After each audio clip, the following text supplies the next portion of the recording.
नमस्कार सर, मेरा नाम राजू है। एक क्वेश्चन है, हमेशा पूछा जाता है मन में या फिर कमेंट्स में कि सेम अमाउंट है, इसके लिए वन टाइम करूं या एसआईपी करूं, क्या बेहतर है।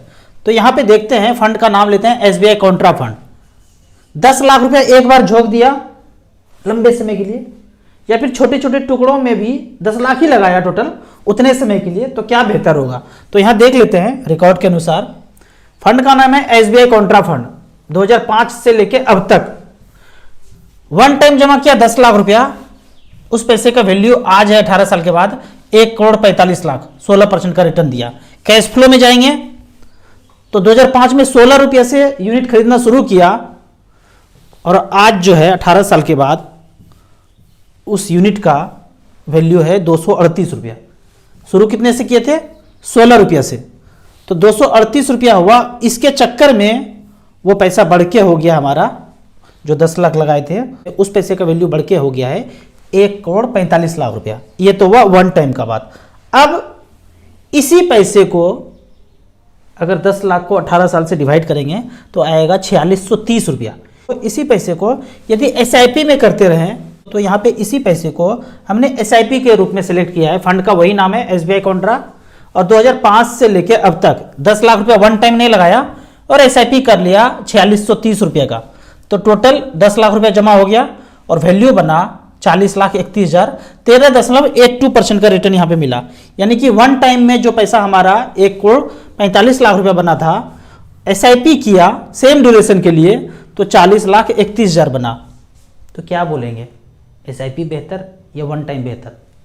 एक मुश्त पैसा लगा रहे हैं तो जाहिर सा बात है, और लंबा समय दे रहे हैं तो वन टाइम बेहतर होगा। लेकिन आप छोटे छोटे अमाउंट लगा रहे हैं, पैसा है ही नहीं ज़्यादा, 10 लाख होगा तब ना लगाएंगे, और उतना ज़्यादा समय होगा तब तो रखेंगे। लेकिन आपको छोटा छोटा अमाउंट है, समय तो बहुत ज़्यादा है पर अमाउंट अभी छोटा छोटा ही है, तो एसआईपी ही बेहतर है। जिनके पास पैसा है सब कुछ, उसके लिए सब कुछ अच्छा है। जिनके लिए कुछ भी नहीं है तो यही बेहतर है। अब यहाँ पे एक दूसरा क्वेश्चन पूछा गया है कि 10 लाख लगा के एचडब्ल्यूपी मार दें, और जो एचडब्ल्यूपी से पैसा आ रहा है उसको एसआईपी में पलटी मार दें। एक तरफ से पैसा आ रहा है, 10 लाख लगाया, आ रहा है एचडब्ल्यूपी पेंशन, और उस पैसे की जरूरत नहीं है, उसको एसआईपी में पलटी मार दें। दोनों चीज़ मजा ले लेना चाहते हैं, एचडब्ल्यूपी का भी मजा हो गया, एसआईपी का भी मजा हो गया, डबल मजा हो गया ना। ये कैसा रहेगा बताइए? बड़ा अच्छा आइडिया आया है मेरे दिमाग में कि एचडब्ल्यूपी का भी मजा ले लेते हैं, एसआईपी का भी मजा ले लेते हैं। देख लेते हैं मैथमेटिक्स में उस मजा को कैसे आता है, देखते हैं। 10 लाख रुपया लगाया, 6,000 रुपया एचडब्ल्यूपी लेना शुरू किया। यहाँ देख लेते हैं, 10 लाख लगाया इसी फंड में और 6,000 रुपया का एचडब्ल्यूपी कर लिए। यहाँ पे StarSIP.in पे जाना है, एचडब्ल्यूपी सेक्शन में बिना लॉगिन किए हुए, तामझाम कुछ नहीं चाहिए। एचडब्ल्यूपी के सेक्शन में गए, 10 लाख लगाया था, 6,000 रुपया लेना शुरू किया, तो टोटल पेंशन विड्रॉ कर लिए 12,90,000 और आज बैलेंस बचा है 93,52,000। यहाँ पे दिखा रहे हैं कि बैलेंस बच गया 93,52,000 रुपया। ये हो गया समीकरण नंबर 1। 6,000 रुपया तो मिल ही रहा है, और बच गया 93,52,000। अब जो ये 6,000 रुपया मिला, इसका एसआईपी में पलटी मार दिए। यहां देख लेते हैं, इसका एसआईपी में पलटी मारे अगर 6,000 रुपये पर मंथ, वही फंड एसबीआई कॉन्ट्रा टोटल जमा किए 2005 से लेके अब तक 12,90,000। एचडब्ल्यूपी से लिए कितना थे? 12,90,000। वो 12,90,000 झोंकते गए, हमको जरूरत था ही नहीं, झोंकते गए 50,55,000 बना। तो समीकरण नंबर 2 में आया 50,55,000। दोनों को जोड़ना पड़ेगा, दोनों को जोड़ दिए, आया 1,44,00,000। ये तो हुआ कि पैसा आ रहा था और झोंकते गए। अब मैं बोलता हूं कि पैसा लीजिए ही नहीं, वन टाइम लगा छोड़ दीजिए। ये है वन टाइम, 10 लाख रुपए झोंका 2005 में, छोड़ दिए इसे ही। तो उस जो 10 लाख रुपए को झोंका एक टाइम, 1,45,93,000 होता है, 16% का रिटर्न। यहां पे देख लेते हैं, 1,44,00,000 बना, इधर से कान पकड़े उधर से कान पकड़े घुमा घुमा के, और एक जगह बना 1,45,00,000। बात तो बराबर ही ना भाई, नहीं समझ में आया? एक जगह से आप बेचे और फिर खरीद के फिर वही म्यूचुअल फंड खरीद रहे हैं, कोई फर्क नहीं पड़ता है। नहीं समझ में आया राजू भैया? समझ में तो आ ही गया होगा, थोड़ा दूसरे तरीके से समझाते हैं।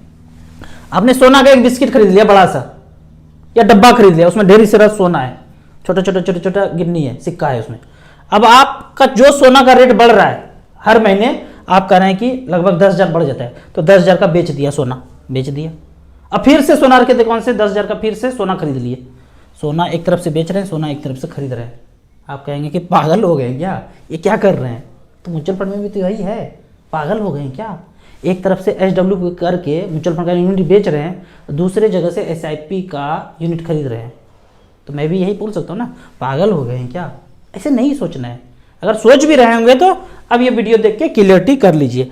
अब तीसरा एक क्वेश्चन है, डीमैट में मच फंड खरीदूं या फिजिकल मोड में मच फंड खरीदूं, क्या बेहतर होगा? मैं तो पहले ये बोलता हूं, यदि जो पहले मिल जाए आपको जिंदगी में, जो सही वाइफ मिल गई, काली गोरी अच्छी जो भी मिल गई, उसी के साथ निभाना है। अगर आपके पास डीमैट पहले मिल गया, उसी में मच फंड खरीद लीजिए। अगर आपके पास फिजिकल है, उसी में मच फंड खरीदिए, वही चलने दीजिए, जो पहले मिल गया वही बेहतर है। लेकिन फिर भी आप एक क्वेश्चन पूछ ही रहे हैं, हमको जवाब देना ही है। तो डीमैट में म्यूचुअल फंड भी सही है और फिजिकल में भी सही है। आप फिजिकल खरीदें या डीमैट में खरीदें, फंड मैनेजर तो हमारे बदले में डीमैट के मोड में ही खरीद रहे हैं। लेकिन एक साधारण इन्वेस्टर के दृष्टिकोण से मैं कहता हूं, अभी आपके पास ऑप्शन होना चाहिए कि मैं डीमैट में जाऊं कि फिजिकल में जाऊं।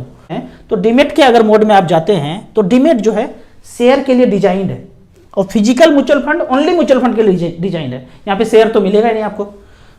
तो जैसे ही आप डीमैट खोलते हैं तो ये वाला शेयर ले लो, ये नोटिफिकेशन, ये ईमेल, इतना गिर गया, इतना बढ़ गया, आपको पागल बना देगा। जबकि आप चाहते हैं मुझे म्यूचुअल फंड ही खरीदना है। तो यदि सिर्फ और सिर्फ म्यूचुअल फंड खरीदना है तो शेयर न करके आप फिजिकल मोड में जाइए। अब यहाँ पे अगर आप डीमैट के मोड में जाते हैं तो किसी भी ब्रांच में आप स्टेटमेंट लेने जाएंगे तो आपको एक भी स्टेटमेंट नहीं मिलेगा। कहेंगे वो ब्रांच में जो ऑफिस पे कंप्यूटर पे बैठे हुए हैं, पैन कार्ड नंबर डालेंगे, टक टक टक टक देखेंगे, अरे ये तो डीमैट मोड में है, हम आपको स्टेटमेंट नहीं दे सकते, जनरेट ही नहीं होता है। दे नहीं सकते मतलब ये नहीं कि वो देना नहीं चाहते हैं, जनरेट ही नहीं होता है। वो बोलेंगे आपको जो डीमैट सर्विस प्रोवाइडर है आप वहां से सब कुछ कीजिए। फिजिकल मोड है, किसी भी ब्रांच में जाइए, स्टेटमेंट निकाल लीजिए, फॉर्म भरिए, साइन कीजिए, रिडेम्पशन करके 4-5 दिन में पैसा ले लीजिए। डीमैट के मोड में आपको आईडी पासवर्ड से ही रिडेम्पशन डालेंगे, या डीमैट सर्विस प्रोवाइडर जो है, जो भी होगा जिसके थ्रू आप डीमैट खोले हैं, वहीं से सारा कुछ होगा। बाकी ब्रांच में आप कुछ भी ज़्यादा कुछ कर नहीं सकते हैं। लेकिन म्यूचुअल फंड का एक ऐसा चीज़ है, ऑल इंडिया में कहीं भी चले जाइए, कोई नहीं पूछेगा आपसे आप कहाँ खोले थे, मतलब ही नहीं है। फॉर्म भरिए, साइन कीजिए, पैसा आपके अकाउंट में आ गया। ठीक है, तो थोड़ा थोड़ा डिमेरिट भी है, मेरिट भी है। मुझे तो फिजिकल मोड ज़्यादा अच्छा लगता है। यहाँ पे एक फैक्टर और है डीमैट मोड में। डीमैट मोड में अगर जाते हैं तो इसका सालाना चार्ज है, 300 से लेकर 500 तक सालाना चार्ज है। अभी सेबी जो है तरह तरह का म्यूचुअल फंड में रेगुलेशन लाए हैं कि जितना भी एक्सपेंस होगा, जो भी होगा तामझाम, सब TER के अंदर होगा, STT हो, एग्जिट लोड हो, सब इसके अंदर होगा। उसी तरह मैं ये रिक्वेस्ट करता हूँ, शेयर के केस में भी जो एनुअल मेंटेनेंस चार्ज है वो भी शेयर के अंदर ही डाल दीजिए, जो भी एक्सपेंस रेशियो आता है उसके अंदर ही डाल दीजिए, इन्वेस्टर से मत काटिए। क्यों बोल रहा हूँ ऐसा? एनुअल मेंटेनेंस चार्ज जो होता है, मान लेते हैं किसी व्यक्ति ने 10,000 का शेयर खरीदा और भूल गया, भाई छोड़ देते हैं, अच्छा चल रहा है शेयर मार्केट, हम भी लगा के छोड़ देते हैं। अब एनुअल मेंटेनेंस चार्ज बेचारे का 350 रुपया हिट हुआ बैंक में, उस समय दुर्भाग्य से उनके अकाउंट में पैसा नहीं है, तो चार्ज काटेगा बैंक 500 से लेके 1000 रुपया। कोई 500 भी काटते हैं, कोई 1000 भी काटते हैं, कोई 300 भी काटते हैं, कोई 400 भी काटते हैं। अलग अलग बैंक का अलग अलग नियम कानून है, ये भी थोड़ा सा देख लीजिए। RBI साहब जी, एक जैसा होना चाहिए, 150-200 रुपया कर दीजिए सबको एक जैसा, तो ये कटेगा 500 से लेके 1000 रुपया। अब अगर मान लेते हैं कि 10 महीना पैसा नहीं है उनके अकाउंट में, कुछ और अकाउंट उन्होंने खोल लिया, उससे ट्रांजेक्शन चल रहा है, इससे नहीं कर रहे, तो 10 बार अगर हिट हुआ, ये 350 रुपया लेने के लिए 10 बार उनके अकाउंट में हिट हुआ, तो 10 बार ECS बाउंस का चार्ज कटेगा। तो 500-500 रुपया के दर से 10 बार करेंगे तो 5000 रुपया चला ही जाएगा। लगाए थे बेचारे ने 10,000 रुपया, 1 साल 2 साल 3 साल के बाद 5000 का चार्ज कट जाएगा। इसको कहते हैं खाया पिया कुछ नहीं, ग्लास तोड़ा 12 आना। बढ़ा कितना होगा 10,000 में पता नहीं, बढ़ा घटा क्या हुआ, चार्ज लग के तैयार है। अब पागल बनते रहिए, क्या करना है। आपको इसी तरह म्यूचुअल फंड के बारे में और कुछ जानना है, इन्वेस्टमेंट के बारे में जानना है, तो इस नंबर पे मुझे व्हाट्सअप कर सकते हैं। कमेंट सेक्शन में क्वेश्चन पूछते रहिए, मैं आपके हर सवाल का जवाब इसी तरह से देता रहूँगा। आपको म्यूचुअल फंड में शुरुआत करना है, इन्वेस्ट करना है, तो एसेट प्लस का 2 ऐप है। इन्वेस्टर के लिए अलग है, डिस्ट्रीब्यूटर के लिए अलग है। डिस्ट्रीब्यूटर हमसे जुड़ना चाहते हैं तो डिस्ट्रीब्यूटर के लिए अलग ऐप है, लिंक में जाके आप रजिस्टर कर सकते हैं। ऐप का और मेरे सर्विस का लाइफ टाइम कोई चार्ज नहीं है। आप कहेंगे कि आपके ही ऐप से करना पड़ेगा, कहीं और से नहीं कर सकते हैं, बिल्कुल कर सकते हैं। जहाँ कर रहे हैं वहीं करते रहिए, लेकिन आपको कोई मदद चाहिए तो हम जिस ऐप से जुड़े हुए हैं आपको भी यहीं पे जुड़ना पड़ेगा, तभी हम आपको कुछ गाइड कर पाएंगे। आपको वीडियो अच्छा लगे तो व्हाट्सएप यूनिवर्सिटी में दोस्तों के बीच इसे जरूर शेयर करें। यूट्यूब पे देख रहे हैं तो लाइक एंड शेयर जरूर करें। Thank you so much.